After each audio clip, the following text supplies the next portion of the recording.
Totoo ang karma, good and bad. Kung gumawa ka ng mabuti sa kapwa mo, babalik yan sa'yo.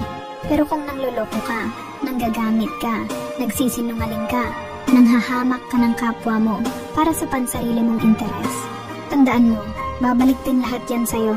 Prayer are powerful from those people who have been deeply hurt by your words and actions. The tables will always turn. Bear that in your mind. Minsan napapatanong ka sa sarili mo, ano bang kulang?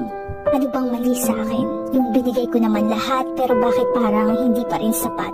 There were a lot of times sa buhay natin that we really did our very best. Nagmahal tayo ng totoo, nagbigay tayo ng buong puso. Yung halos kaluluwa mo, ibigay mo kasi mahal mo yung tao. Pero after everything, hindi ka pa rin pala sapat. Hindi pa rin siya kontento. Ang hirap, no?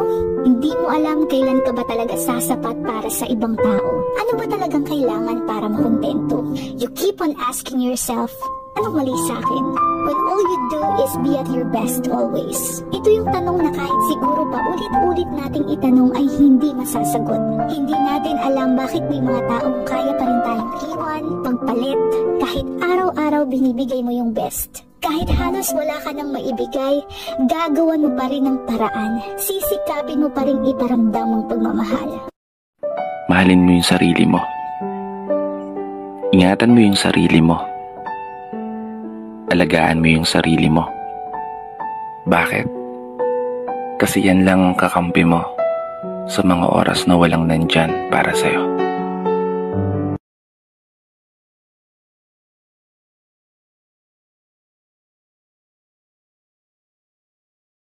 Hindi ko kailangan ng maraming kaibigan. Ang mga tunay na kaibigan ay bihirang matagpuan, kaya't mas pinahahalagahan ko ang mga taong tapat